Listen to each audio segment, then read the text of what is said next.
Hey everyone, welcome to my channel. My name is Johnny, and today I'm going to talk about tarot and magic for your birthday. So I want to put a little bit of just a disclaimer at the beginning of this video. I will be making long format videos. I talk a lot. I like to express myself. And I also love spending time on YouTube watching other people talk for long periods of time. I play them in the background. So that's the kind of video that I'm going to be putting out. So these videos might be a little on the long side. So I encourage you to grab a cup of tea, grab a snack, do like I do and play me in the background while you're doing stuff, laundry or whatever. Um, but yeah, these are going to be a little bit of a longer of a format video, so strap in, and thank you for being here if you chose to watch this video. So my birthday was actually on the 9th of this month, and I decided to go to the beach by myself and do some magic and some tarot, and I thought I would share what I did at the beach with you all. And also at the end of this video, I will be putting a couple of minutes of footage that I took at the beach, so make sure you check that out if that interests you. But yeah, I just thought I'd come on here and share some of the magical things that I did and what I did with tarot on my birthday, because I feel like a lot of people would benefit from doing these things, and I haven't really heard a lot of people talking about what to do on your birthday with the tarot. And so yeah, I thought this would be a really cool video to make, and I'm also just really excited about my own reading and the stuff that I did on my birthday, and I wanted to share with you all what I did. So yeah, on the 9th of June, I turned 29, and I decided that I wanted to go to the beach by myself and do some magic there. I went to my favorite beach here in Puerto Rico. It's called Tamarindo Beach and Playa Tamarindo. And yeah, so I went there, and I'll talk about some of the things that I did while I was there that relate to magic first, and then I'll talk about the tarot stuff that I did. So some of the things that I did magically that I think we can all benefit from doing. The first thing that I did was I did a cleansing of myself, and the way that I did that was in the ocean with the salt water. To me, the salt water in the ocean has always been like one of the greatest sources of purification that I can go to. Like, I just feel like the waves coming back and forth, like, they bring in healing energy, and then they take away all of those things that no longer serve me. So I did a really big cleansing on myself, and I imagined releasing those things which no longer served me, and accepting gifts from the ocean and from Goddess and from the universe, in the spaces left by those things that I let go. So I think cleansing is a really important thing to do on your birthday, on your solar return, because it's like starting a new cycle, right? And so I feel like that is a really just good first step. And then, so after I did the cleansing, the second thing that I did magic wise was I sunbathed. And it wasn't just like for a tan or anything, it was actually sunbathing with the intention of receiving the sun in the same energy that it was on my birthday, right? And kind of trying to do some time travel and do like work with time space energies, and just trying to return back to that moment where I came onto this earth. And so I felt like absorbing that solar energy was really powerful and important for me. So we've got cleansing, we've got the solar bathing, and then the third thing, sorry, not the last thing, but the third thing that I did was I actually got the opportunity by accident, and it was being able to observe nature and the cycles that exist within nature.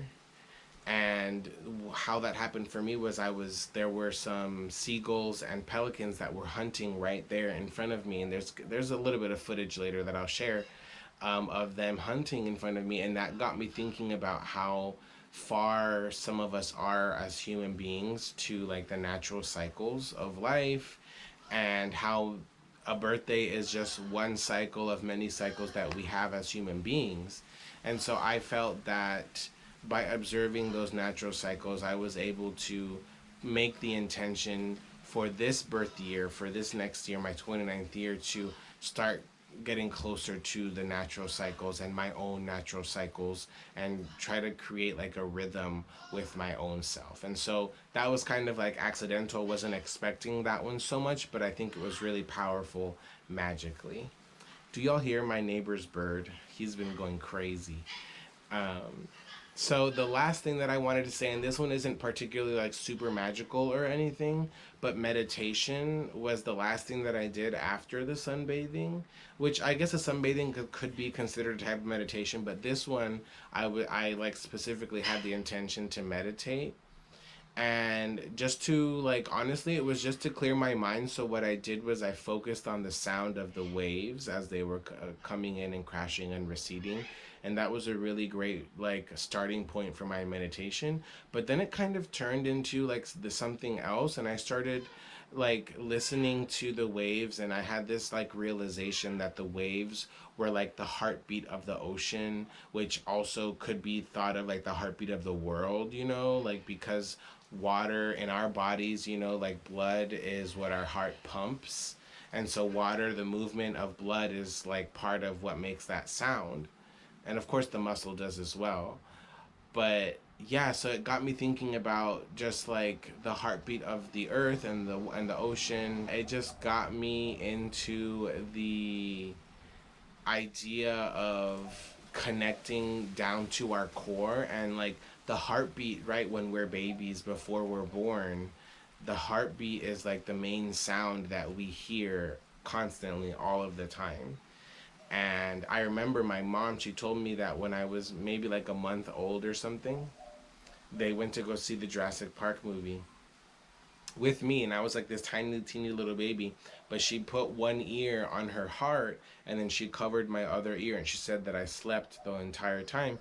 And that's because the power of that rhythm of the heartbeat, right? And so that just got me thinking, like, my heart beating, right? I'm alive, I'm doing things. Like that's what the birthdays and the solar returns are about, right? Is like acknowledging, wow, I've lived an entire year, but I've still got more to do, and my heart is still pumping and alive, and I'm here. And so that was really great. I loved that aspect about the magic.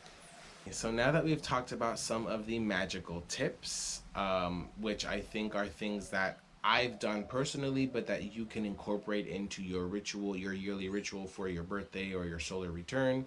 But I do think it's important that you do something for yourself that day to celebrate yourself.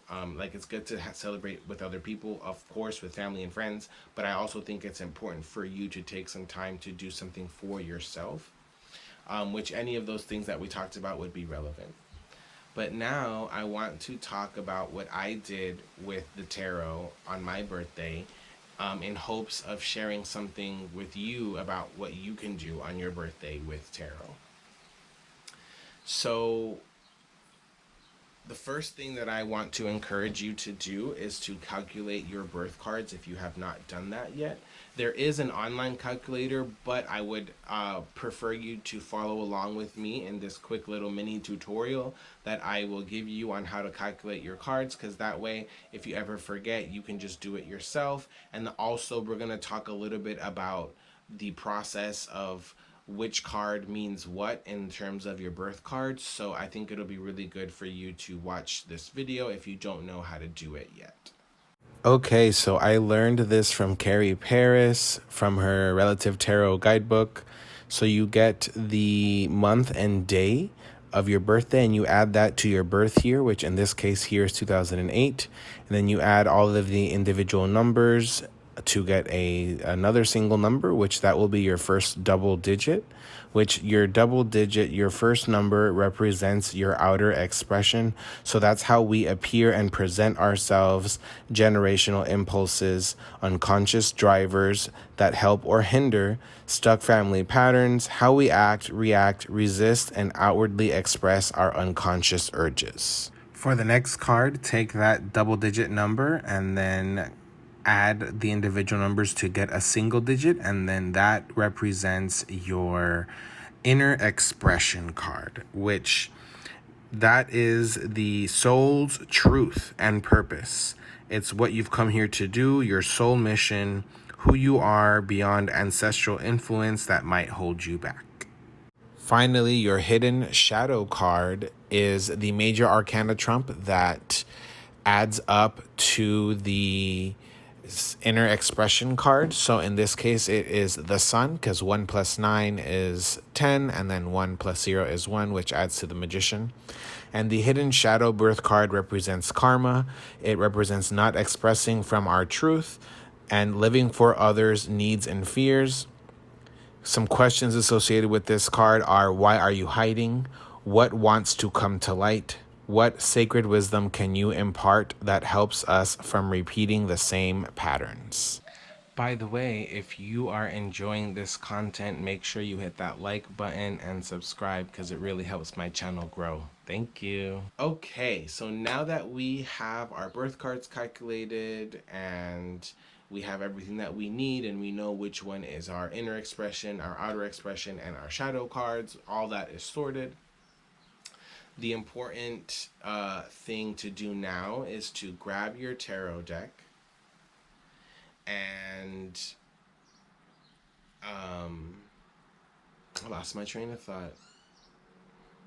Get your tarot deck, pull out the birth cards, and then for each birth card, you can either ascribe it the definition that we gave to it when we calculated them, so they could be the inner expression, the outer expression, and the shadow, or you can ascribe a certain deity or god or goddess that you work with to the cards, and they can act as like messengers from your gods and goddesses.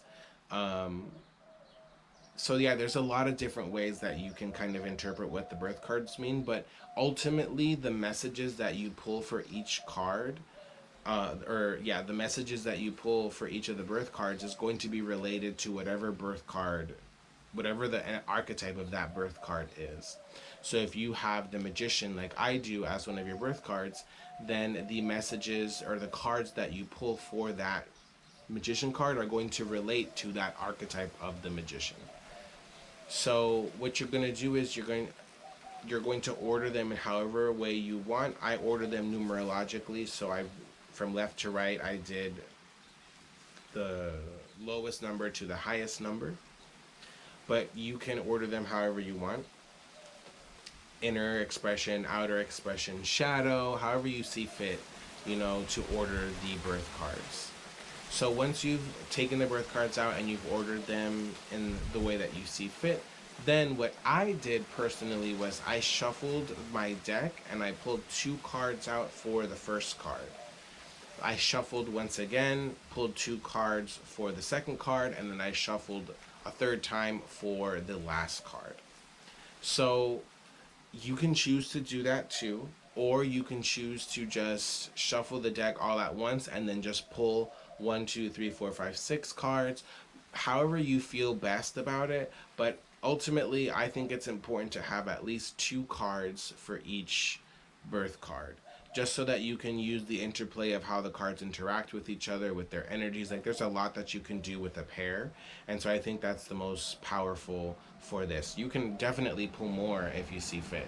Once you have pulled each of those pulled 2 cards for each birth card, then you can start interpreting the messages and see what they're about. What I like to do is I like to imagine that those messages on my birthday are things that I can refer back to over the next year to help with that certain aspect of my life. So let's say that I chose to use the inner and outer and shadow cards. Inner expression, outer expression, and shadow cards. So every time I'm wanting to improve or work on my inner expression, I can go back to these 2 cards and see what messages came through. Every time I want to do some shadow work or work on shadow and I may be lost or not sure where to go, I can default back to the message from the shadow cards on my birthday reading. And so that's how I kind of work with these energies, is I allow them to be kind of focal points for me to refer back to throughout the year, and they can help me develop those specific areas of my life. If you're using, for example, only the idea that the card represents the archetype, so let's say the magician again, then when I want to work on manifestation, when I want to work on magic, when I want to work on being in control of all the elements of my life, then I'll refer back to this reading and see what the message was to help me kind of get back into alignment with that archetype. And so that's why I feel like this is such a powerful practice, because you can use the readings that you did, not just on your birthday, but for the next full year, where you can start really developing those areas of your life, getting ready for the next set of messages that are going to come on your next solar return. So now that we've talked a little bit about how to do that, I wanted to just quickly go over my reading, the reading that I did for myself, just to give you an example of how to interpret that. And then I'll be sharing a couple of minutes of footage from the day I spent at the beach, which was an absolutely beautiful day, and I think y'all would really enjoy watching that. So yeah, thank you, and let's get into my reading. Okay, so here is my birthday reading. We have the Magician, the Wheel of Fortune, and the Sun card. This is the New Chapter Tarot by Catherine Briggs and published by Liminal 11, one of my favorite, all-time favorite decks for sure. So let's just go into this spread a little bit. We'll start here with the Magician. The Magician is my inner expression card. So here's the Magician card. And then the two cards that I got for that were the Six of Discs or Pentacles and the Death card, symbolized by Ereshkigal. And so for me, for example, this reading to me tells me that this year I might be dealing with some successes and with some financial abundance. I might be making better decisions about where I'm moving financially. But with the Death card here, it's a reminder that nothing stays the same forever, and that I need to be ready for change, and especially possibly even unexpected change, because I know that change and transition has been something that I've struggled with in the past. And so for me, this kind of is a confirmation that I'm going in the right path, but I still need to be always ready for this change and willing to embrace it, so that all my manifestations can come to fruition. So that's the Magician. That was the first one. That's my inner expression. And then we have next is the Wheel of Fortune, which is, this is my outer expression. I believe the outer expression also symbolizes like your karma and stuff. I can't remember right now. But earlier on in the video, I explained what each of those represents. So for the Wheel of Fortune, I pulled the Devil card and the Moon card. So for me, this symbolized that I am going to have to really take time to do some shadow work this year, and I'm really going to have to take my self-bondage seriously, see where I'm holding myself back, but also giving myself permission to indulge in what I find pleasure in, and not limiting myself to only what's quote-unquote good. So there's a lot to unpack here with the Moon and the Devil, but that's just a quick little overview of the message that came through. And then finally, we have the Sun card here. This represents my shadow, actually, which is interesting, but it makes sense for me. And in the shadow position, we have Justice and the Eight of Discs. And for me, what I see with Justice, I definitely see this as more of a karmic card. And so for me, Justice represents me coming closer to my dharma, coming closer to my karma, really, this year, and really reaping what I've been sowing. But with the Eight of Discs, I'm getting this sensation of that karma is going to come along with my ability to put in the work that I need to put in, right? Like, focus on that manifestation. And because we have the Sun as my shadow card, to me, these cards are kind of in shadow as well, and they represent things that maybe I need to work on so that I can come into a brighter authenticity. So that's just an example of how I use the cards, and I will be using this reading to reflect back over the next year. Well, that was the video for how to use tarot and magic on your birthday. And now I just want to share with you all a little bit of footage from my day at the beach. Thank you so much for watching this video, and I hope to continue interacting with you all. Let me know below what you do for magic and tarot on your birthday. I would love to see what ideas you all come up with. Don't forget to subscribe and like this video. I really appreciate you being here. And yeah, until next time, take care.